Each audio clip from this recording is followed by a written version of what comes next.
Live from Columbia, this is Sports Talk on the South Carolina Radio Network. Be a part of tonight's show. Call us at 800-956-7266 or email talkback@sportstalksc.com. Now, here are your hosts for Sports Talk, Phil Kornbluth, Kevin McCrary, and Tom Hayes.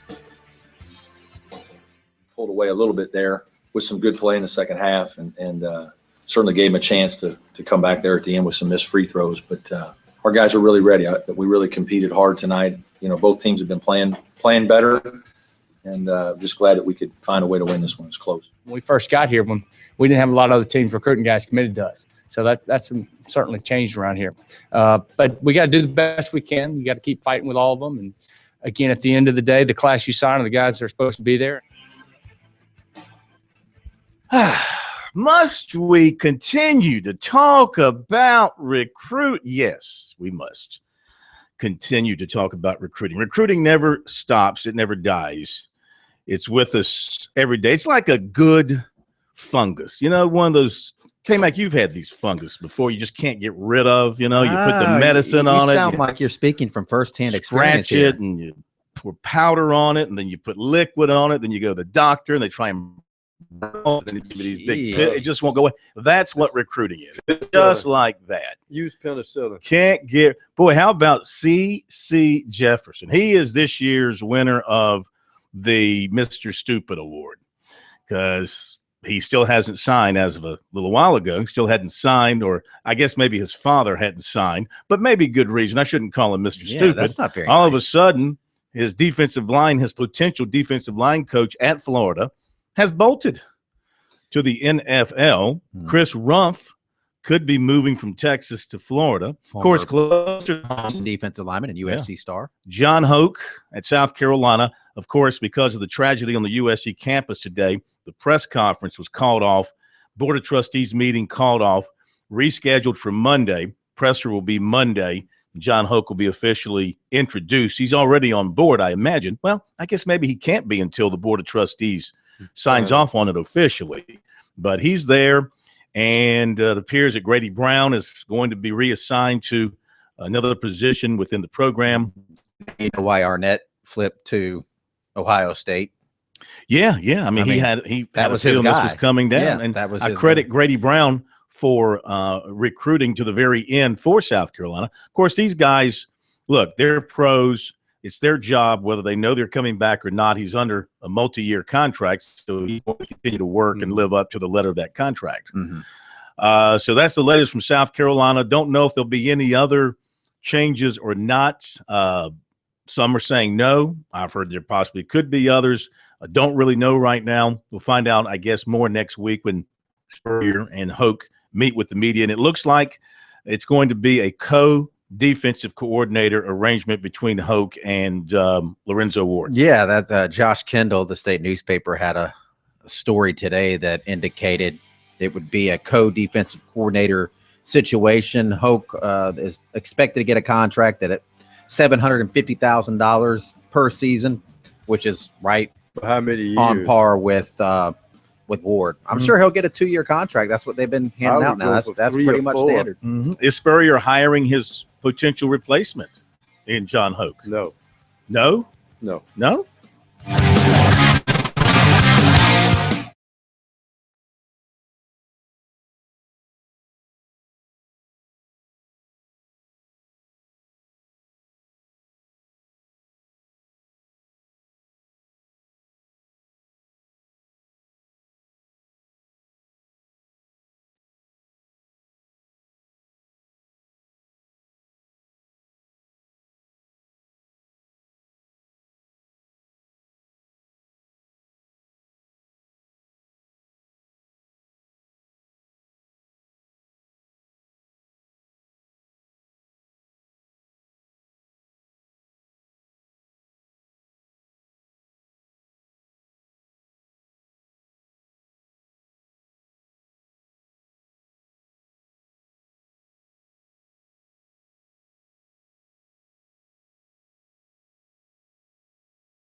All right, so your thoughts about John Hoke at South Carolina and Lorenzo Ward. Will it work? Can it work? 800-956-7266. Email talkback at sportstalksc.com, on Twitter at sportstalksc, the website sportstalksc.com, and on Facebook, Sports Talk Radio Network. We'll hear from Brad Brownell tonight. Good win for Clemson on the road at Florida State last night. Once again, the Tigers are, they are imposing their will on teams now. They are not letting teams do what they want to do. They're forcing teams to play their style of ugly basketball. And I say that with all due respect, but it is not very pretty. But Clemson makes you play that way, with their clamp down on your defense, forcing a lot of turnovers. They're playing with their defensive execution right now is top of the chart. I mean, just the way they're switching, they're not giving up easy shots. They're contesting shots, rebounding well, and even last night with everybody in foul trouble, they managed to win that game on the road. So, with Syracuse being out of it, as far as the postseason is concerned, right now Clemson's number 6 in the ACC with a bullet. And they go to Miami on a Sunday. We'll hear from Brad Brownell coming up tonight. Also tonight, scheduled to chat with Clemson football recruit Tanner Muse, one of the stars of the Clemson class, football and baseball standout. We'll catch up with him a little bit later on as well. And we'll have some other good stuff for you too. 800-956-7266 is the number. Just checking it, the 3 years that John Hoke was a defensive coordinator at Florida.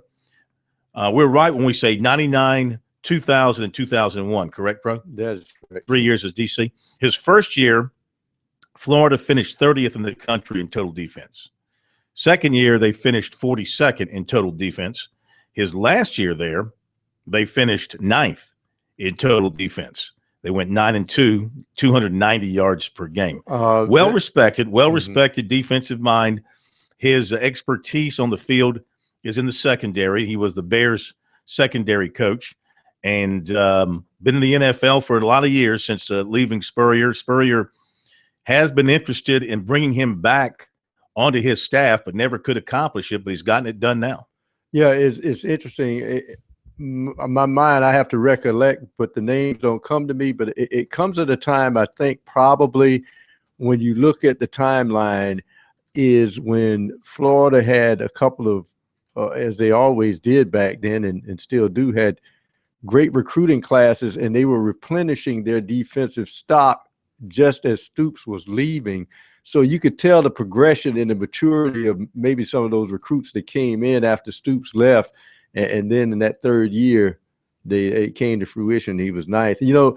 If Hoke was not as at 58, I would say this is a move for yet another move, because let's face it, one of the reasons the new Falcons coach Dan Quinn left Seattle in the first place to be defensive coordinator with Florida under Muschamp is they told him if he wanted to be a defensive coordinator or head coach in the NFL, he needed some defensive coordinator experience. So he left the Seahawks to be defensive coordinator at Florida, only to come right back after Gus Bradley left to take the defensive coordinator's job at Seattle, and then, of course, turn that into the Falcons' job. But I don't know. Hoke may have dreams of maybe, even at his age, being an NFL head coach. All right, 800-956-7266. That's our phone number here on Sports Talk. Email talkback at sportstalksc.com. A couple of other notes to pass along to you. The Panthers reportedly are hiring from Florida International quarterbacks coach, receivers coach Cam Turner as assistant wide receivers coach. He's a former Citadel football player. All they need to do is get some wide receivers for him to coach. Well, I think the Benjamin guy is pretty good. He's like good. Good, I think, he's a keeper. I would have liked to seen Smitty on the other side of Kelvin Benjamin this year. Yeah, that would have made or a nice somebody. But Odell Beckham. They have more. I remember during the draft. It's easy to say this now, but I wanted the Panthers to take Odell Beckham, who, of course, had an unbelievable season. But Kelvin Benjamin is a solid receiver. Sure, I mean, he's going to be fine. They need some more help around Cam Newton, and Cam needs to continue. He needs to take that next step in his development now. And then I think it's time for them to replenish that running backs core. They're getting a little long in the tooth. Southern Conference coaches baseball preseason ranking. Western Carolina gets the nod at number 1, followed by Samford, Mercer, Greensboro, East Tennessee, Furman at 6, Citadel, Wofford tied for 7th. VMI picked last. The media also picked Western Carolina to win the championship and named to the preseason all-conference team. On the first team, Chris Olmstead, third baseman from Furman. On the second team from Wofford, starting pitcher Matthew Milburn. From the Citadel, shortstop Jonathan Stokes. From Furman, outfielder Jake Jones. From Wofford, outfielder James Plasted. And from Furman, designated hitter Jared Rickman. Got to get the football lingo out of my head. Big South Conference preseason poll. Liberty picked to win it, followed by High Point, Coastal Carolina, then Campbell, Radford, Winthrop. Charleston Southern picked 7th, along with Gardner-Webb, then Longwood 9th, Presbyterian 10th, and Asheville 11th. College baseball season begins 1 week from tomorrow. Amen. Always a great day. 800-956-7266. John Hoke, Lorenzo Ward, will it work as a co-defensive coordinator arrangement? Last time they had that kind of arrangement at USC, it was not well received. You didn't think Tyrone Hicks and John Thompson did a good job? I don't think it was well received. No. Not with the linemen standing up. All kind of crazy apparently stuff. It's going to be Hoke more in charge of the pass defense, and Whammy's going to be more in charge of stopping the running run. game. Well, nothing. There's nothing wrong with having co-coordinators as long as they can work well together for the benefit of the team. I'll tell you why it will work. You know why it'll work? Because of the linemen they signed, the players on the field. If you didn't have linemen, it wouldn't work at all.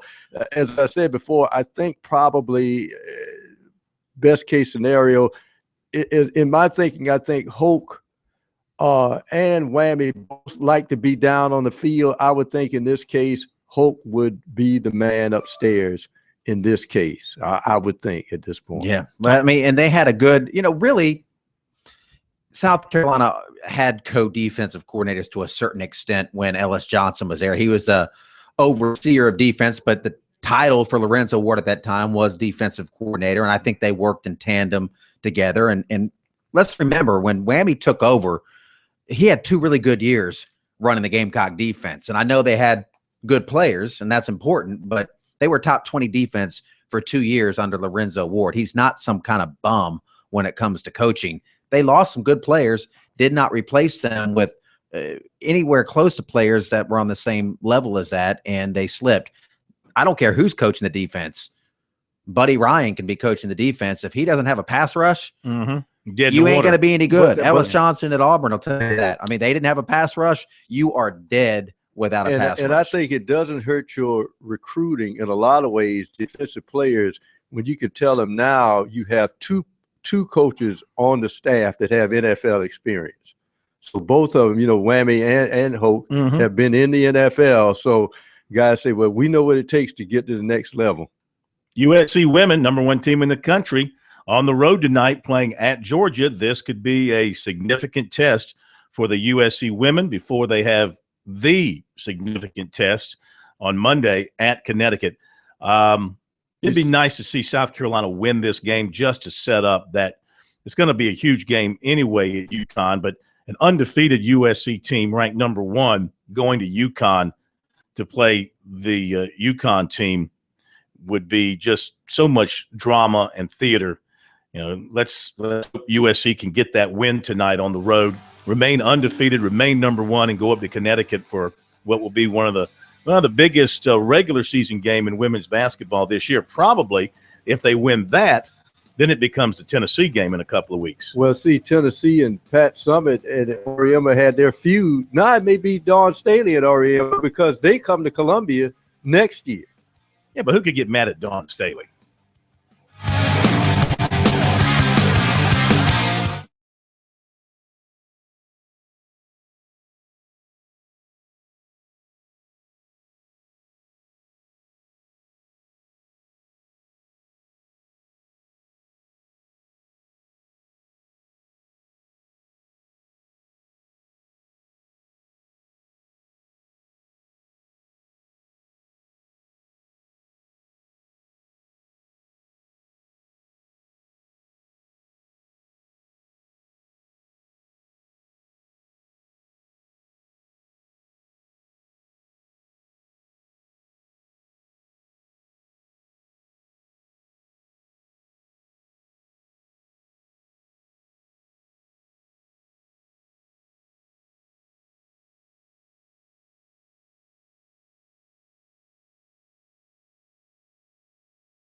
All right, let's get to your phone calls. 800-956-7266. Oh, we'll have some recruiting news coming up. Oh, boy. Yeah. Oh, yeah, That's baby. Great. We got recruited. Yes, thank you, State Man. Standing ovation, State Man. Thank you. Thank you very much. Take a seat. Take a seat, State Man. Let's get to the calls. Mike in Walterboro. Good evening. Good to have you with us. Welcome to Sports Talk. Good. The young man at Louisville retracted their scholarship offer. Does Clemson, North Carolina have any interest in him, or do they even have any scholarships available? No and no. They never did have interest in him. Neither one recruited him for whatever reason. Maybe his size, his speed. You know, he's only 5'8", 185 pounds. He just runs like a guy 6'2", 220. 5,637 career yards, 91 career touchdowns, 52 career receptions.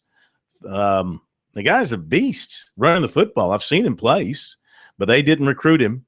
So, no, they don't have room anyway, and they never did recruit. Clemson is holding one spot for Denzel Johnson, and I'll update Denzel coming up a little bit later. I'm surprised. Doesn't he look like a coastal back? He looks like one of those featured. Looks to me backs. like at Wake Forest or Navy, and that option offense at Navy. Now Georgia Southern's also in there on him too, pretty heavily. All right, thank you, sir. We go to Delvin Fountain Inn. Hi, Delvin. Welcome in Sports Talk. Hey guys, how you doing? We are great. Yeah. About this whole co-defensive coordinator situation, so John Hope comes to secondary, right? And also as co-defensive coordinator, would they lead Lorenzo Ward coaching the Spurs position, like the bandit position? That would lead him, and where would they lead Grady Brown? Grady Brown's going to be off the field. That appears to be the plan of action, that he'll be the coach coming off the active staff. Yeah. Moving into an administrative role, yes. Yeah. As far as what position Lorenzo Ward would coach, he has worked primarily with the secondary too in his career, and maybe he would move and coach the Spurs, they'll find someplace for him. I know, but we're going to have to wait for Spurrier to spell it all out on Monday. Well, the question is, with Hope taking over, will there be a Spur? I mean, that was Ellis Johnson and Whammy's deal, but will utilize a Spur? Do you change? I mean, first of all, it was a mistake, I think, obviously, to go to the 3-4 because they never looked comfortable in it. They were much more comfortable going back to their base defense of the 4-2-5 look. And, I mean, that's what the theory behind that defense is, to offset the spread, the teams that you face by and large almost every Saturday. I can't see them getting away from that. Yeah, but you can do that without a Spur, though. You don't have to have a Spur because you're using a defense. Well, I know. What would you have? You would have 5 defensive backs. Yeah. Just wouldn't use a Spur. Well.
right, we're back at Sports Talk South Carolina Radio Network from downtown Columbia, Main Street. Sports Talk, your sports talk show of Main Street, South Carolina. Final word in sports every night in South Carolina. Most informed, most intelligent, and when I'm talking, the best-looking word in sports every night. Phil Kornblut, Kevin McCrary, the Professor Tom Hayes, and the state man Graham Pope behind the bulletproof glass once again. 800-956-7266, the number. And we go back to your phone calls. Tanner Muse will be joining us after the next break, headed to Clemson, maybe, to play football, baseball, or will Major League Baseball snatch him up this summer? He's that good of a baseball player. To the phones we go once again. Billy in Florence, how are you? Welcome into Sports Talk. Hey, Phil, I appreciate you guys taking my call. Sure. I was just going to make a comment. I got a question for you, and I'll listen to it off the air when I ask this question so forth. Phil, first thing, I want to congrats Dabo and the staff for not a good recruit class, a great recruit class. I thought it was a masterful job bringing in the position was reason that brought reason for concern, and that was the lineman. They brought in and the stars. When I say this, it's potential. Then you brought in a five-star guy, Mitch Hyde, Jake Formagan out of Tampa on the offensive side. Then you brought a big-time Albert Huggins, this player in South Carolina. Then you brought Christian Wilkins, the five-star, out of there. And then you got more that you spread out. Just very, very potentially good players. I thought it was a masterful job. I think it was 11 linemen total. But my question for you, and it's good, by the way, to be a Tiger fan. I'm psyched for this season. It is. Isn't it great to be a Clemson fan right now? Just think about how much fun you're having right now being a Clemson fan. Your basketball team is winning. Your football team owns the state again. They've turned it around. They're dominating the Gamecocks. Baseball's coming up. Got a chance to go to Omaha again. Yes, it's great. And Phil, my question to you, I personally think on the quarterback position it's going to be Tucker. I did hear Deshaun, like you did, head of schedule, more or less, is just doing fine and doing great with his rehab. But Tucker is real. Kelly Bryant and Nick Schuessler. Who do you think will be the guy, more or less, backing up Deshaun, just basically looking at him? I think it'll be Israel because he stamps the ball real well, and he can run also with all them weapons with McLeod, Kane, and Pete, and Artavis, and all those guys. I think it'll make it easier on him. I'm going to take it off there. All right, thank you very much. I mean, it's just a guess. I don't know. I've never seen Tucker Israel play. I've seen Kelly Bryant in the Shrine Bowl. I know what kind of athlete he is, tremendous athlete, can throw it and can run it. I mean, it's just going to be whichever one stands out the most in spring ball, and then they move forward. But I do know this. They got to get a number 2 quarterback ready. Now, is it Nick Schuessler? Maybe he's going to be the guy. He's got a little bit of playing time under his belt, but not much. Is he the more talented of the other compared to the 2 newcomers? I don't know. He certainly will have the advantage of knowing the offense over those guys. But they're both in school, both going through workouts now, and will both go through spring ball. So I don't know. It's just going to be – look, when it comes to who plays, it's all about production in practice. I cannot sit here and tell you which one is going to be the most productive in practice till they get out there. Who should know better? I don't know. Kelly Bryant played in a spread offense and passed for a ton of yards this past season. I know the Israel kid threw for a bunch of yards in his career. The only thing I would say about him is he is kind of small. You know, he's 5'11". Maybe he is a good athlete. Maybe he runs well. I don't know. Time will tell. He's not very big. So, we'll see. Deshaun Watson's a tall kid. Taj Boyd was a good-sized kid. And Kelly Bryant's a very tall kid. So I don't know about a 5'11" guy stepping in there when you have these other athletic, taller quarterbacks. That's what they said about Russell Wilson when they drafted him. Always got something to say. And Drew Brees, he's not real tall either. Always got something. Hey, listen, there's an exception in everything. Yeah. By the way, there's 2 good ones. Rivals looking at their latest rankings. Connor Shaw wasn't very tall either. Clemson number 4 by Rivals. Southern Cal overtakes Alabama, number 1. Clemson number 4. and South Carolina number 19. South Carolina did not have a bad recruiting class. That's the thing about it.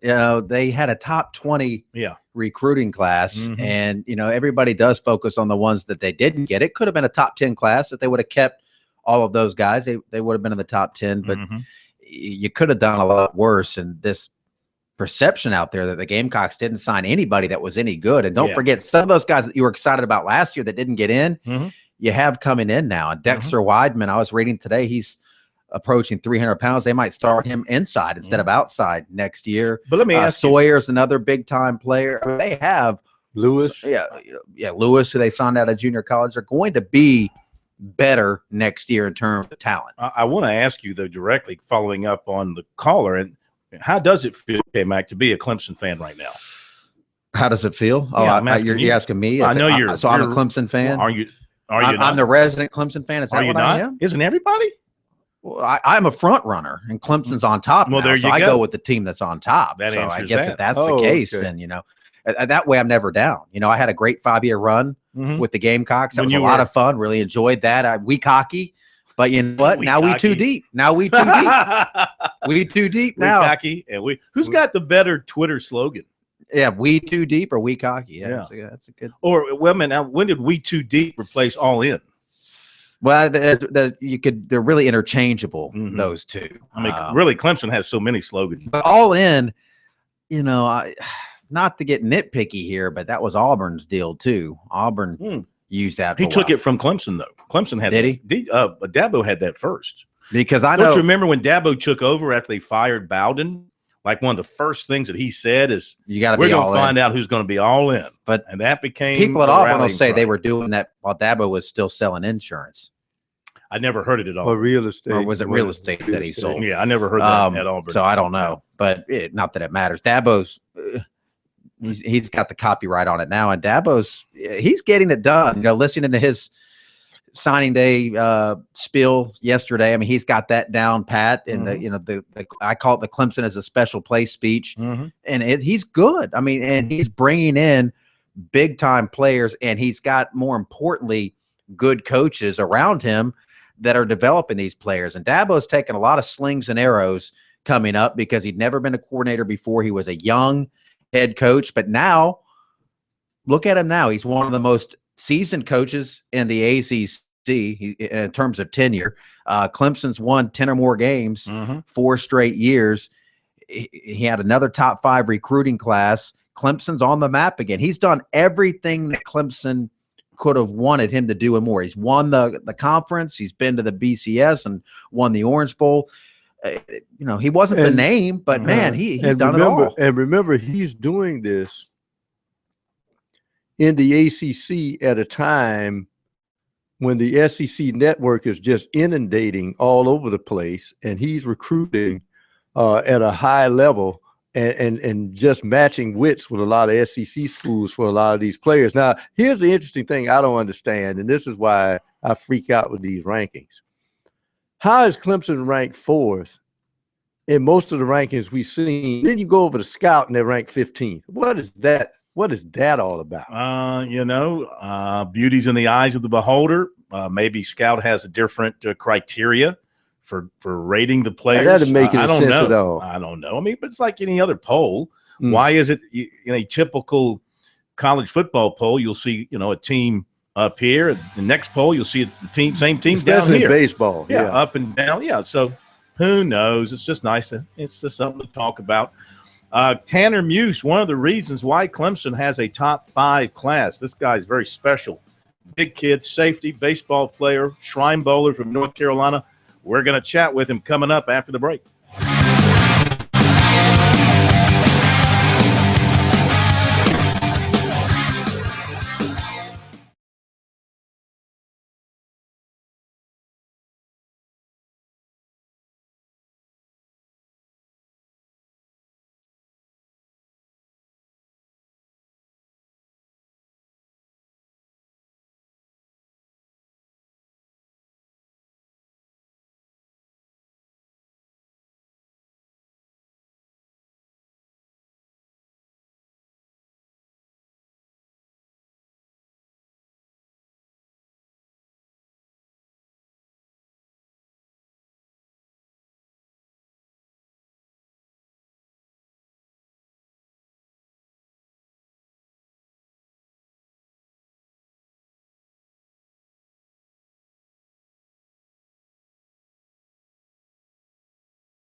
Okay, we're back. Sports Talk from downtown Columbia. Phil Kornblut, Kevin McCrary, Professor Tom Hayes. Our coverage of recruiting, it never ends here on Sports Talk as we welcome into the program one of the big signees for Clemson yesterday, and he is a big one. Tanner Muse, safety out of Belmont, North Carolina, Shrine Bowler for North Carolina this past season. Tanner, how are you? I'm doing great. Thank you so much for joining us. Hey, we're doing fine. Look, you had been committed to Clemson for a long, long time. How did it feel for you yesterday to actually make it official? It was great to finally sign on the dotted line, but I've been committed for a while, and I just know that this is going to be a great year for us and just a building and a stepping stone. To be a part of such a highly thought of class, how excited does that give you about your future at Clemson and the future of Clemson football in the next 4 to 5 years? It's really exciting to know that we have some of the top players in the nation, and I'll be able to play beside all 20. I think we had 26 altogether, so I'll be able to play beside all 25, and it's really exciting to know what the future holds. You committed to Clemson in December of 2013, long time ago. When you went there for a visit prior to committing, you made a couple of visits there. Did you already have kind of a preconceived idea that that was where you wanted to go? Yeah, that was actually my first visit or unofficial visit to the game, and was at Clemson. And my coach told me he's a huge Clemson fan. He told me to judge all the other schools off of what you see here because they don't get no better. And he was right. From all the other places I went, it didn't get no better. What was it that struck you? The whole atmosphere. Once I stepped onto the field and on the pregame, I just kind of knew in the back of my mind, like, this was the place for me. Now, you're 6'3" and what, about 200, 210? I weighed in the other day about 218. Okay. You're not growing into a linebacker, are you? I don't know. I don't think so. What are the coaches telling you? What do they have in mind for you once you get there? They call it the nickel Sam is what Coach Venables has been telling me I'm going to be playing. We run the same kind of defense at my high school, so I know a lot about it, and it's kind of like a hybrid linebacker safety mix.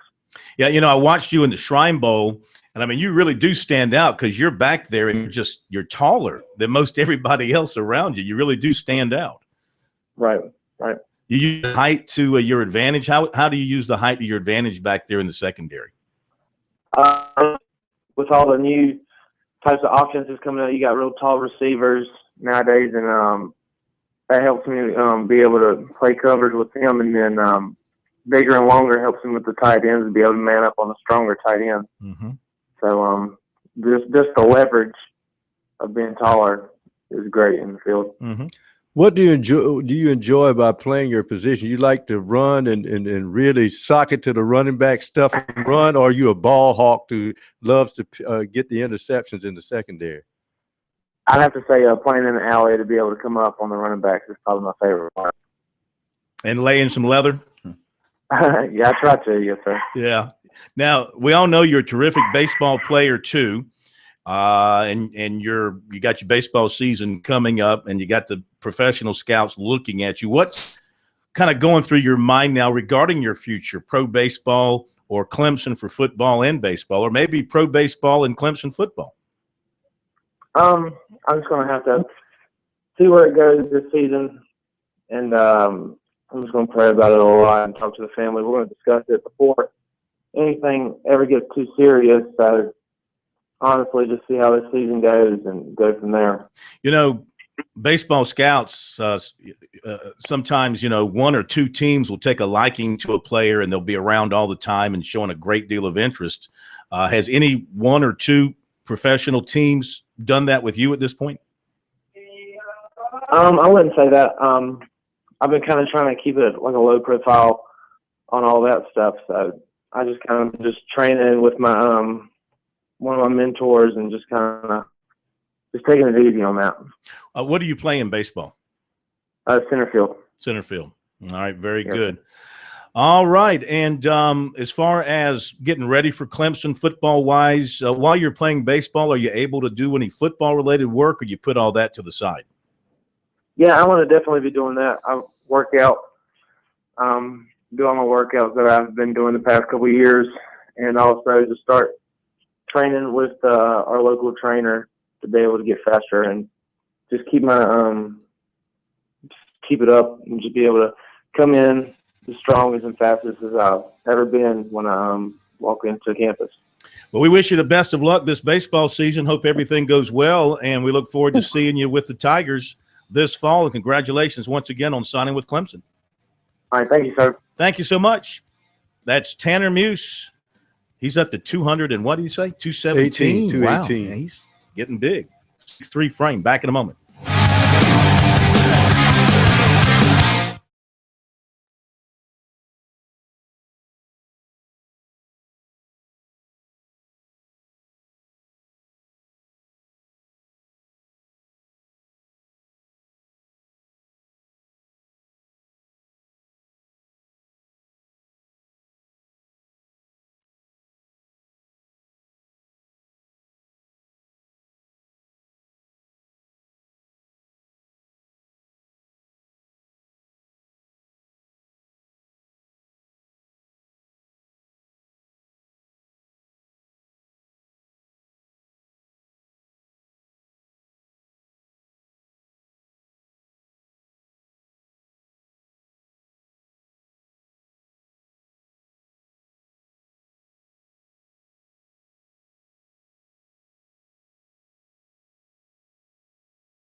And once again, our thanks to Tanner Muse for being with us tonight here on Sports Talk. Presented by the Palmetto Project, the federal health insurance marketplace will close February 15th for Americans looking for affordable health insurance.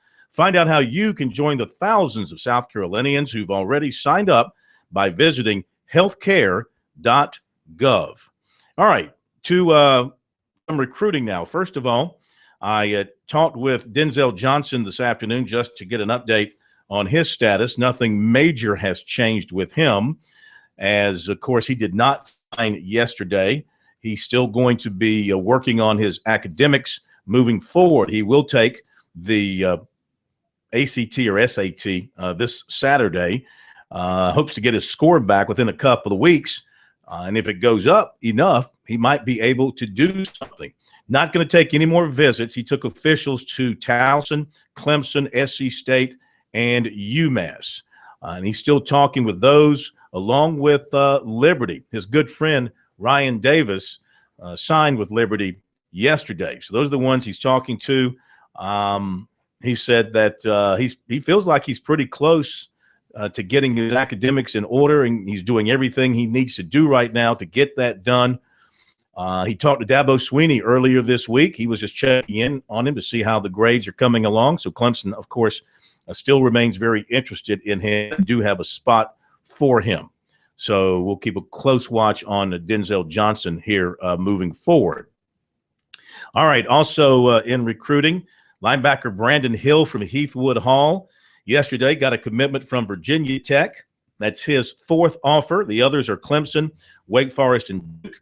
He went to Clemson's junior day last month. He goes to Duke February 21st, Wake Forest on the 22nd, Florida State on the 28th. No leader. Lake Marion defensive back James Valdez was offered Wednesday by Michigan. Valdez currently is committed to NC State. He also holds offers from USC, Tennessee, North Carolina, and Wake Forest. Offensive lineman Jack DeFore, Calhoun, Georgia, was offered by Valdosta State yesterday, and he is a Clemson target and has been strong on the Tigers since attending their junior day. He also has offers from Clemson, Ole Miss, Cincinnati, Middle Tennessee, Georgia Southern, and Appalachian State, and he just picked up an offer from Virginia Tech as well. Florida State's latest to offer, Goose Creek defensive end Javon Kinlaw. He also has offers from USC, Clemson, Florida, Alabama, East Carolina, and Louisville. Currently favors USC. Linebacker Tyler Ragsdale of Wando plans to walk on at USC. Defensive lineman Sean Brodus of South is considering doing the same. Wide receiver Trey Nixon of Vieira, Florida, picked up an offer from USC earlier in the week.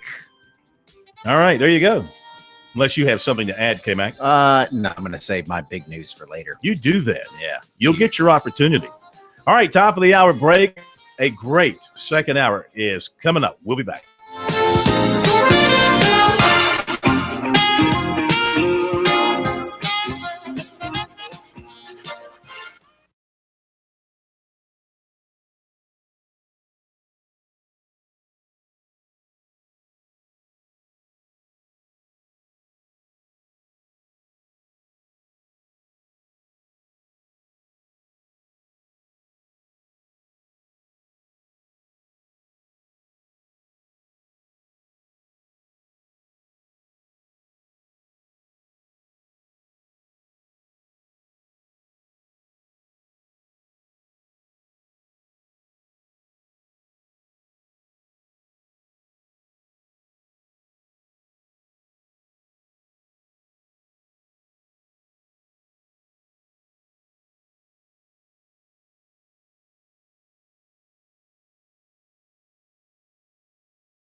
Live from Columbia, this is Sports Talk on the South Carolina Radio Network. Be a part of tonight's show. Call us at 800-956-7266 or email talkback@sportstalksc.com.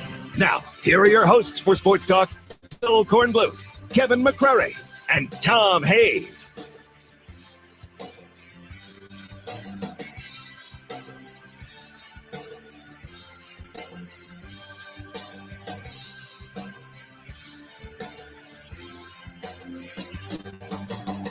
All right, back with you on Sports Talk. Phil Kornbluth, Kevin McCrary, Professor Tom Hayes, Steak Man Graham Pope, 800-956-7266, 800-956-7266, the number. Email talkback@sportstalksc.com. We'll check out some of your email, some of your posts on our website, sportstalksc.com. Coming up, and on Facebook, Sports Talk Radio Network, and on Twitter at Sports Talk SC. Basketball tonight in the SEC. One game is underway. It's the only game of the night. It's Auburn at LSU. Right now, Kentucky's 9-0 in the league. Arkansas, Ole Miss, Texas A&M 6-3. LSU can join them with a win tonight. In Florida and Georgia and Tennessee 5-4. Alabama's 4-5. Mississippi State's 4-5. Auburn's 2-6. I'm going to be at USC Vandy game. Looking forward to seeing a game inside Memorial Gymnasium. That Opera House. Yeah, I've been in there before, but I've never seen a game in there before. I'm looking forward to taking that in on Saturday. In the ACC, we've got tonight. Tonight we've got nothing. ACC is idle tonight, getting ready for their big weekend. Clemson plays the 6:30 game on Sunday at Miami. Big games this weekend. Louisville at Virginia. That should be pretty awesome. And Notre Dame at Duke. That's the thing, this ACC basketball league, almost every night you're going to have a marquee matchup now. Oh, yeah. And that just makes it great. That really makes it great. Right now, Clemson, 6-4 in the league. Virginia, 8-1. Notre Dame, 9-2. Louisville, 7-2. Tar Heel, 7-3. Duke, Syracuse 6-3, Clemson 6-4. Now Miami will be a tough out for them down there, but Miami hasn't played all that at home. They're 7-5 at home. Their home crowd leaves a lot to be desired. Sure. Plus, you don't know what team is going to show up. But Miami, they're a different team every time you see them. They're a juggernaut one night when they blow out Duke at Cameron Indoor, and then lose to Georgia Tech by 20. On their home court. Speaking of crowds, it was a friends and family crowd in Tallahassee last night. Oh, yeah. No, Uncle Dave Odom, we could hear his voice. It was ringing off the bleachers. It was signing day. It was raining. It was 9 o'clock tip. All that conspires against a crowd at a place like Florida State, just like it does here in Columbia, just like it does at Clemson. Unless you're winning tremendously big. Yeah, or playing a great opponent, Yeah.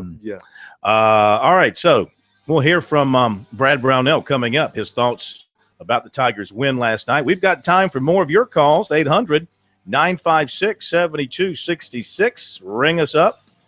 Email as well, talkback@sportstalksc.com. We'll be back in just a moment.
LSU up on Auburn 15-14 early in that game in Baton Rouge. 800-956-7266 is the number. Back to your phone calls in just a moment.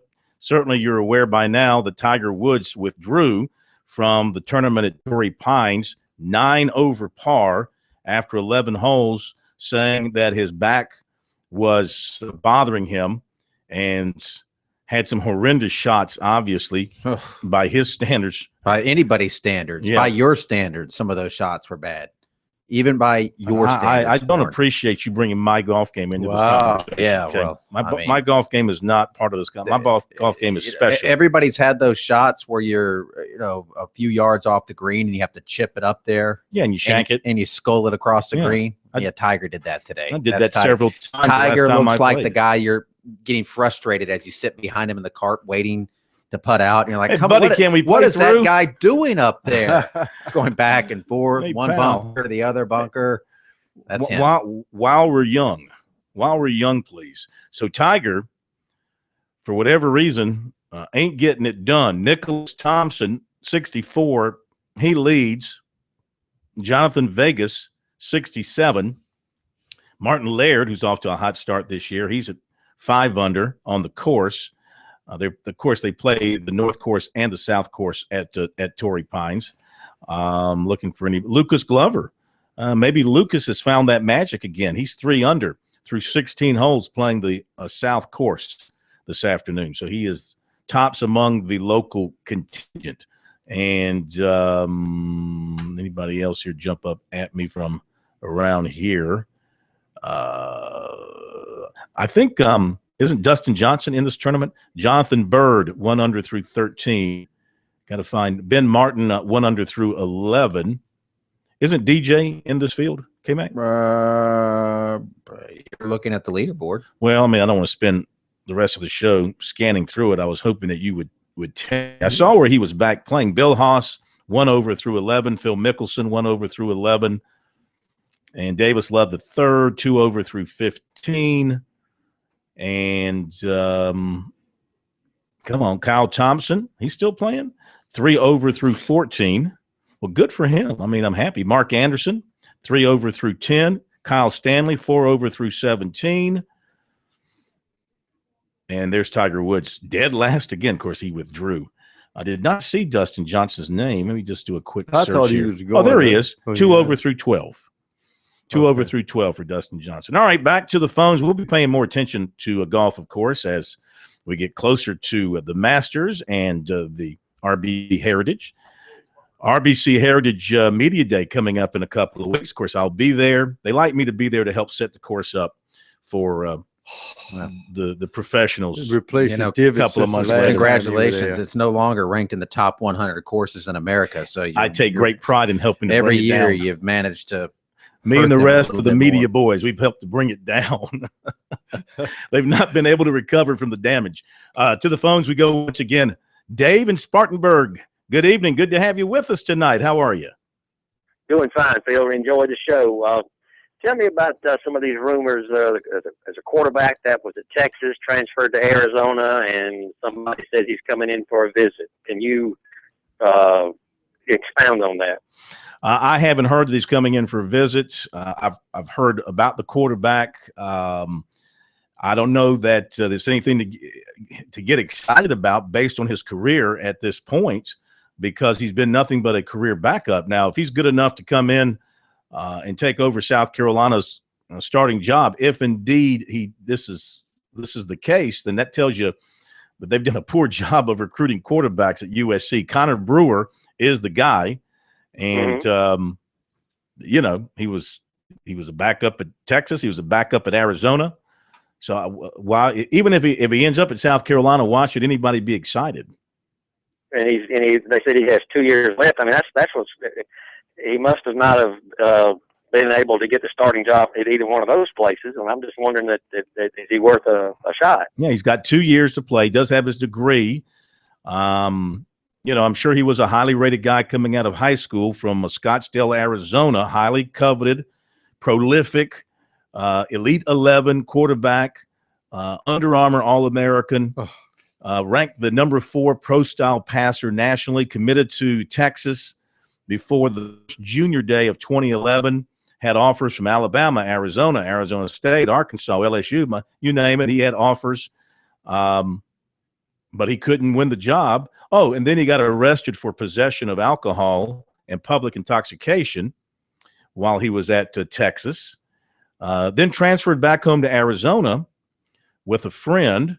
Didn't work out there as he was stuck on the bench after losing the job to a redshirt freshman, Anu Solomon, who went on to pass for 3,800 yards and 28 touchdowns. So he decided to leave there, and now he's wandering through transfer land. I don't know. I haven't heard that he's visiting, but he might. Spurrier, like he's got a lot of baggage. Spurrier doesn't sound like somebody who's interested in taking a mid-year quarterback or a transfer quarterback at this stage of the game. But, maybe they think they need somebody else to look at. Maybe they don't have confidence in who they've got, or Lorenzo Nunez coming in. But we'll have to wait and see. I suspect that any quarterback who decides to transfer, somebody's going to mention South Carolina's looking for a quarterback. So watch these rumors. This guy, according to this story I'm reading, it says, I'm not knocking the kid. This kid might turn out to be great somewhere, but he hasn't thrown a college pass. Mm-hmm. He hasn't thrown a college pass, and he's been in college for 3 years. You mean to tell me he never had a date? Says here he may have benefited tremendously in high school from an offense that featured a big-time playmaker in Devontae Neal in relatively poor competition. I'm just reading what this. He had to throw some kind of pass. He had to have a date, at least that kind of pass. Yeah. Well, anyway, that's the story on that. Interesting. Yeah. Anything else? Oh, he's gone. Okay. Nice. Thank you. 800-956-7266 is the number. And K-Mac, what's happening on our Twitter feed? On our Twitter feed. Okay. And y'all's opinion, who will start at QB for the Gamecocks? Hashtag we cocky. We cocky. Honest opinion, who will start at quarterback for the Gamecocks? I got to say Connor Mitch.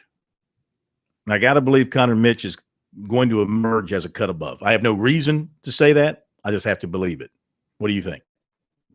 He'd have to give the inside track to, although Spurrier's, and maybe that is another sign that he's got the inside track. The fact that Spurrier's already needling him and taking shots at him. Yeah, it's strange to see Steve Spurrier take shots at his starting quarterback. That hasn't happened since Steven Garcia. Well, because he's had two lovey-dovey guys. Never had to question Connor Shaw or. He was polite in poking Shaw. I wish Connor would stay in there just a second or more too before he takes off. But he gets those first downs, though. I like that. Yeah, but that was more about execution on the field than anything to do with his work ethic. But it was also a needle. It was also a needle for him to. Could you stay in the pocket a little bit longer so you throw the ball? Yeah, he didn't mind that when Connor would take off and convert a fourth down into a first down and keep a drive alive. That was usually pretty good. Anything else? A lot of people have chimed in and sent their thoughts and condolences with everything that happened on the USC campus. From both sides. I see where the president of Clemson University has sent out a tweet. Our thoughts and prayers are with U of SC. Yeah, Taj Boyd, Don Staley, some of the players reacting to that whole thing. So that was just kind of a scary situation that at least, when you hear something like that, your first instinct and thought is, man, that could something really bad could be going on. It was definitely a tragedy, but it wasn't it was contained. Yeah, it wasn't wasn't campus-wide. Widespread, multiple. Hate for anything like that to happen, of course. And the USC women playing at Georgia tonight. And I pointed out this could be a trap game. Top 25 Georgia team in Athens and number 2 ranked UConn looming on Monday. All right, 800-956-7266. What do you think? John Hoke, Lorenzo Ward, is that going to be a good marriage?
800-956-7266, the number here on SportsTalk. Got a couple lines open for you if you want to join us tonight.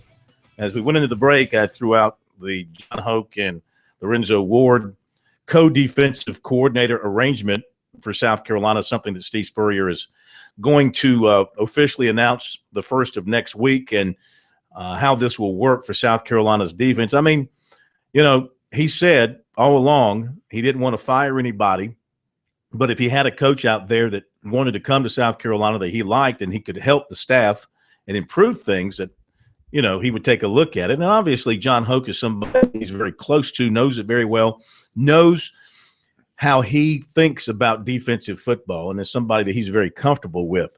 So I can see why Spurrier would make this move, and I could see how having another set of experienced eyes and another coach with some very definite ideas on how to run a defense, how that could help a team that really struggled defensively last year. But again, was it so much coaching last year, or was it so much youth and inexperience? Both.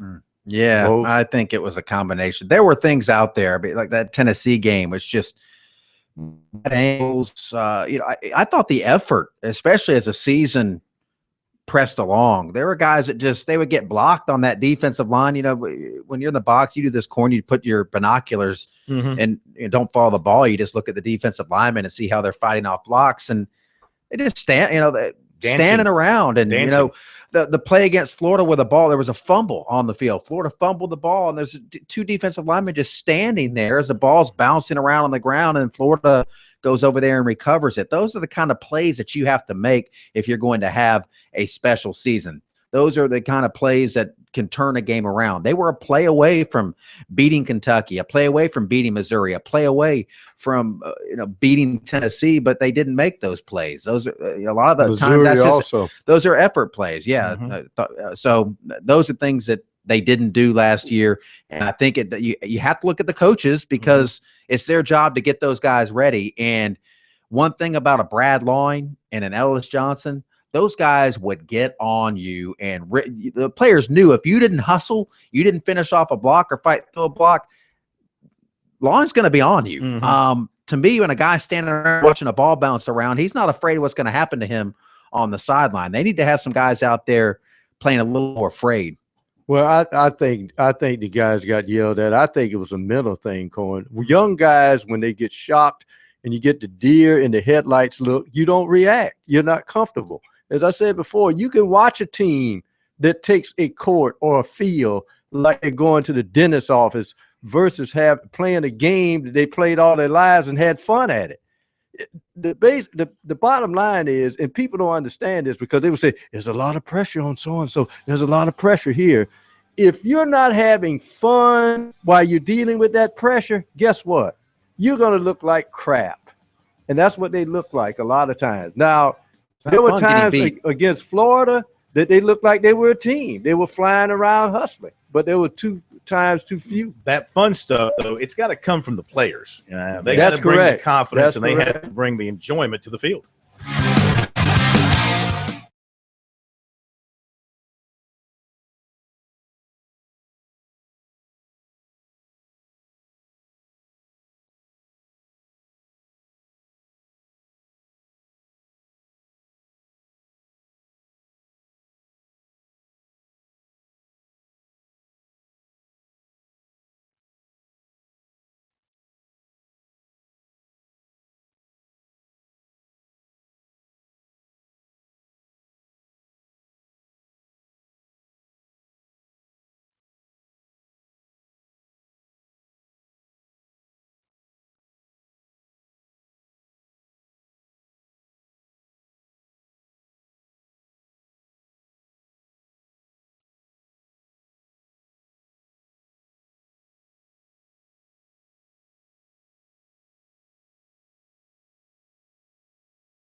How about Auburn at LSU, 31-24?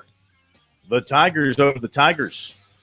Just never know. You just never know. Game in, game out. USC women playing shorthanded. Elena Coates is out tonight. Suspended. Violation of team rules. How can that happen? How can that happen? Women can violate team rules too. That's usually what happens. First step is violate team rule. Mm-hmm. Second step is suspension. Yeah. I think she might have cut. Well, I'm not going to say. That's a big. I'm going to say she might cut class. I said this. It is. If you had to look up trap game in the dictionary, this would be that type of game. Everybody's already building up the UConn matchup on Monday night, 1 versus 2. You lose this game, you don't get 1 versus 2. You get 1 versus 8 or 9, probably. 1 versus 4, something like that. Well, excuse me. We'll see what the lady game. Oh, hang on. Hit myself twice. USC women. We'll see what the women can do. What's the score? 17-9. 17-9, Pro says. Whose way? South Carolina. Oh, they're up 17-9. Okay.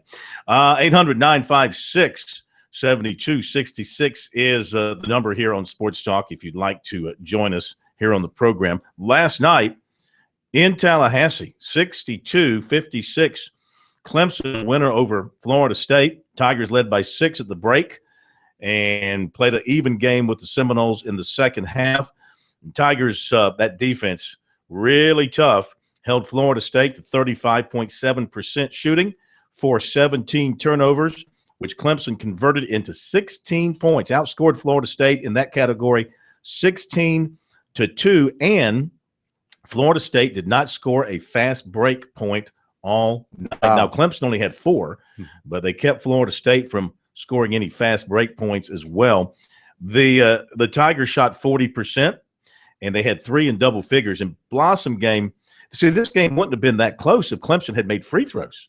Down in the second half. Yeah, down first the half they were great. Clunk City. They finished 19 of 30. Blossom game, see, this could be a problem for them.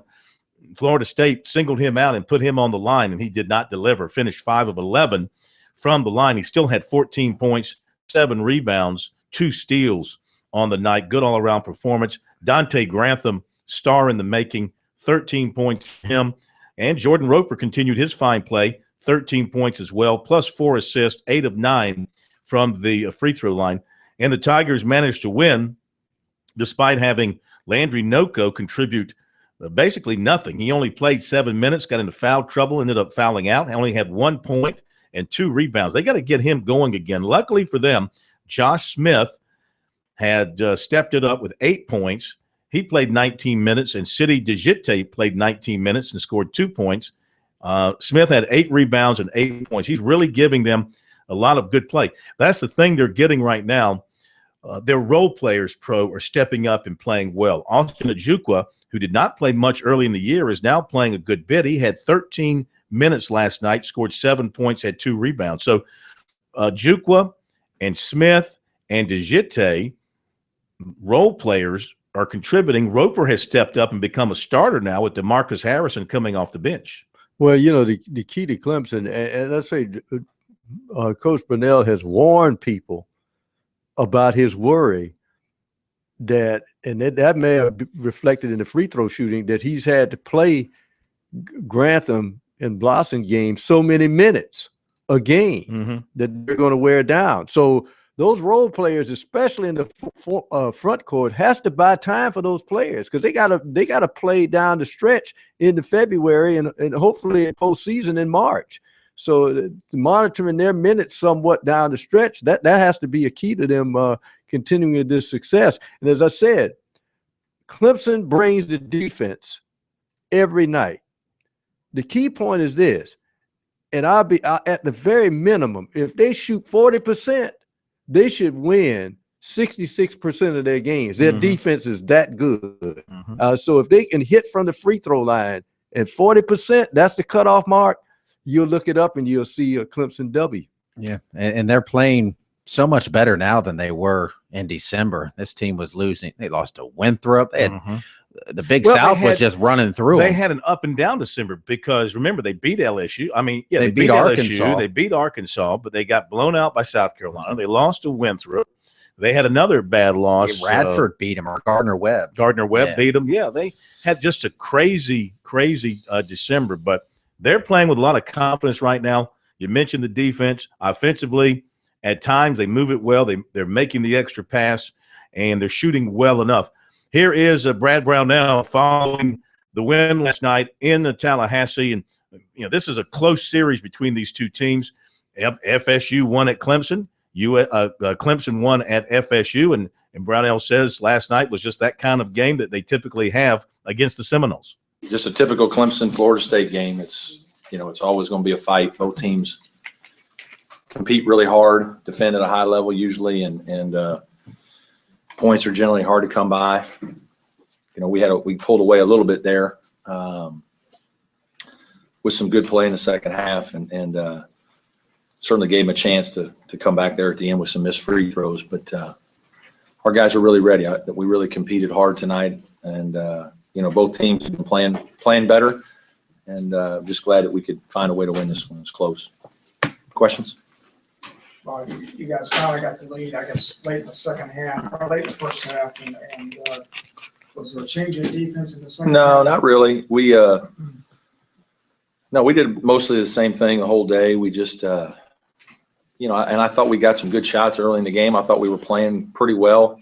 We missed a couple of layups. We missed a dunk early in the game, and I was just trying to encourage our guys to keep doing what we're doing, that if we keep playing well, we'll have a chance to get the lead. And we did late in the first half, and we were fortunate to just kind of hang on all game. I don't know if the play was designed for Josh. I know Josh was to get the ball, but maybe to get rid of it quickly. Well, he wasn't our first option. He was, option about 3. Right. But, it's just hard. I mean, Florida State's got good athletes. They got a huge guy on the ball. It's not easy to see. Yeah, I mean, we would love to get it to Rod or Roper, but Florida State knows that too. So they're guarding those guys and leaving Josh not open, but more open. And, Leonard and those guys they were smart. They fouled some guys that, that weren't our better free throw shooters. And we're fortunate that Josh made a couple of big ones late and then came down with a big rebound. Well, how big were they? I was going to say. For you that was guys. Huge, because it was 2-point game. And obviously, you're leading the whole game, and you just hate to lose something like that. You've kind of outplayed them. And then for the last 2.5 minutes, 3 minutes of the game, for the game to get away from you is, those are difficult losses. How much of an impact did when XRM came out of the game, got the hook in the first half? They managed one field goal in the final 6:28 after when he got pulled, and you guys finished with a really nice story. Obviously, Leonard knows what he's doing now. I mean, I'm not going to second guess another coach. I'm kind of looking at it more from your side. How bad? I think sometimes, I think sometimes it looks that way. And I'm not, he's a great player, obviously. I think sometimes it looks like, when a guy goes out of the game that immediately it's that, I thought we defended him well a good part of the game with him in there. And then I think we just happened to make some shots with him out of there. And, it wasn't like it was so long that it was, he wasn't back in the game. I mean, but he certainly is a great player. So let's see how smart the media is. In the preseason poll, Clemson was picked 11th. Right now they are technically 7th because, or literally 7th, but technically 6th since Syracuse is out of it. Who else has done better than expected? Notre Dame was preseason number 7, and they're well up. Virginia was preseason number 4. They're number 1. Mm-hmm. Syracuse preseason number 5. Syracuse is preseason number. Pittsburgh is preseason number 6, and they're down a good bit. Right.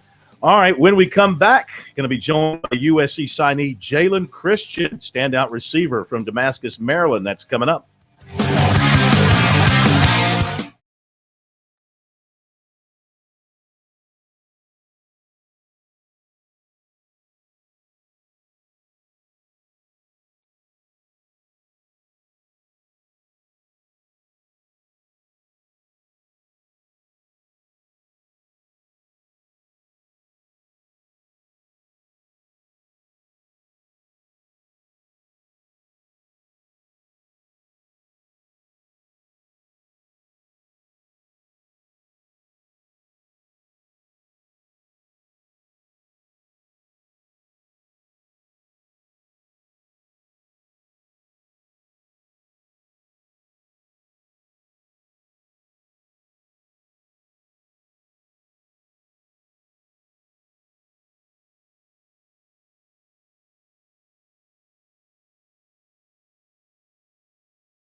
Now, USC women, they've got it rolling in Athens. They're up 21-9 on Georgia, hoping to stay undefeated when they head up to Connecticut on Monday night for a dynamic women's basketball game. In just a moment, USC football signee Jalen Christian going to join us here on Sports Talk. Presented by the Palmetto Project, the federal health insurance marketplace will close February 15th for the Americans looking for affordable health insurance. Find out how you can join the thousands of South Carolinians who've already signed up by visiting healthcare.gov. All right, one of the big signees for USC yesterday, one of the most talented guys in the class, one of the most heavily recruited guys in the class, no question, out of Damascus, Maryland, Jalen Christian, wide receiver, and he joins us here on Sports Talk. Good evening, Jalen. How you doing? I'm good. How about yourself? We're doing great. Thank you for joining us. Congratulations on making it official yesterday. A long-time USC commitment you were, and you made it all official yesterday. How did it feel to get it done?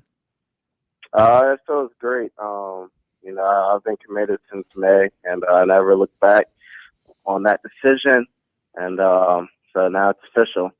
What sold you on South Carolina back in May of 2014 when you made that decision? Well, my coach and my mom, basically, they told me, if you already know where you're going to go, you might as well make the decision. What sold me about South Carolina was just the atmosphere and how much it made me feel at home, how much success smaller slot guys like Bruce Ellington, Ace Sanders, and so forth, how much they've had success there and Coach Steve Spurrier's offense. And it just sold me then, and I just wanted to play for him. Sure. Now, you look at their roster, and I got to believe you got to like what you see because they're down on wide receivers in terms of numbers. It's pretty wide open for any of you receivers coming in. So do you see the opportunity to come in and play right away? Yeah, I definitely do. I've been working really hard in the weight room and running. I don't know what's going on with all the receivers. I don't know what's going on, but I like what I see, so I'm definitely going to take advantage of that. Like I said, I've been working hard, and it'll be a blessing to play or start next season. Mm-hmm. You mentioned Bruce Ellington. You mentioned Ace Sanders. Those guys not only helped make plays at wide receiver, they made plays in special teams. Could you see yourself returning kicks and punts to give the Gamecocks a spark? They really haven't had that spark, quite frankly, since Ace Sanders left. Yeah, anything to help the team win. I can do it all, and I think that that's something I can bring to the table. I'm versatile, and I can do multiple things. I can play defense as well. As a receiver, do you favor like being an inside receiver and running those kind of routes? Do you prefer being split out and running those kind of routes deep down the field? Is there anything like that you excel at that you prefer? I do like inside just because of the matchup. You get it's either a safety or a linebacker. More of the slower guys. They're still fast, of course, because it's the SCCA. Still fast. But I just like the matchup better. But I do like the inside, but I can play the outside as well. South Carolina faces kind of a difficult situation on offense in that they're going to have a brand new quarterback, inexperienced, no matter who it is, and they're going to have new, somewhat inexperienced wide receivers. So you and the other wide receivers coming in, can you guys quickly get on the page with whoever is going to be the quarterback and get that timing down and get to know each other quickly enough to where in a big ball game with the stadium rocking, you're going to be able to communicate and be on the same page? I hope so. I'm enrolling pretty early, June 1st. So from that day, I hope to get the chemistry going and the playbook down. I know I don't have a lot of time, but with all the guys coming in, the receivers and, Lorenzo and all those guys, and I just hope our chemistry works out perfectly so we can do a little something in the season. Do you have a copy of the playbook? And if so, is it complex for you? Not yet. Coach Steve Spurrier Jr. Taught me a few routes, a few plays they run. There's just so much within one route that I'll have to learn. Mm-hmm. So looking forward to it. Do you like the block? I mean, I can block. I'm a small guy, but I mean, I'll put my body up there, for my teammates. So yeah, I'll block. Well, look, man, congratulations once again on signing with the Gamecocks. Good luck the rest of your school year. Look forward to seeing you in Columbia. It'll be here before you know it. I know the Gamecock fans will be excited to see you in uniform. That's Jalen Christian. We'll be right back.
All right, thanks again to Jalen Christian for joining us tonight. Thanks to Tanner Muse as well.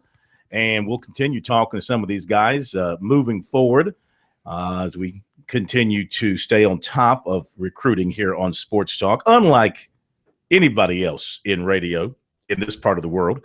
All right, USC women, what are they doing? 30-14 at the half. So this is not that was quite the trap game. Huh? Off the bench, somewhat surprisingly, but you think she's explosive. Bianca Cuevas leading in scoring with 9 points off the bench, and Tiffany Mitchell has 5 of the. Just tell me what starters. Asia's doing. Asia Wilson is 1 for 1, 2 points, 2 rebounds. Let's see, and 1 block shot. For Asia Wilson. Tells you something when the best player on the team is, not contributing in a huge way, but others step up in terms of numbers. She might be doing some other things, but in terms of numbers. On the men's side in the Southern Conference, it's a final. Mercer 76, Citadel 53. At the half, I hate to say this, but since we had Coach Drizel on after they beat Wofford, how long ago was that? About 4 games ago. I think it's longer than that. They haven't. Remember, they play 2 games a week. Right. They haven't won. I know. They haven't won. So I hate that. That Wofford win took a lot out of them. And that happens to teams when they, beat the team at the top. It takes so much emotionally out of them. Chattanooga and Furman all locked up 36-all at Furman tonight. Wofford on the road leading East Tennessee State 31-25. My man Yarkey, who never stops thinking about recruiting, He's a recruiting machine. He never stops thinking about recruiting. Do you think Clemson can pull in cornerback Trayvon Mullen? They'll have a shot. And why haven't Clemson, this is his words, why haven't Clemson recruited the Jacksonville area like it has? Well, look, you already got Tampa locked down. You want to lock down Jacksonville too? Yarkey wants everything. Also from Yarkey, do you think Clemson can pull in defensive tackle Rashawn Gary, defensive tackle Dexter Lawrence, and Niles Pinckney? Now, here's if they do that, if they bring those three in, that will be a defensive line dream and a nightmare for opposing offensive line. I'm convinced that there are fans out there that when the season starts, boy, I hope we win. I hope we win. But they're like this. I hope we win. I hope we win. Recruiting season starts. We got so-and-so. All right, yeah. The recruiting season is greater than the actual playing of the games. It's crazy. Yeah, it's a lot of February championships are won, but they don't give you a trophy. Hey, listen, recruiting fans, ignore these two. I love you. Recruiting rankings come out every Saturday, my friend. I love you. And keep it up and keep pumping money into my wallet. Wow. I love you. And Rivals wallet, Scouts wallet, 24/7 wallets, ESPN's wallet, anybody else on the corner with a recruiting service wallet, the Poke 1000 wallet. Thanks for being with us. Have a great night, and we'll see you tomorrow.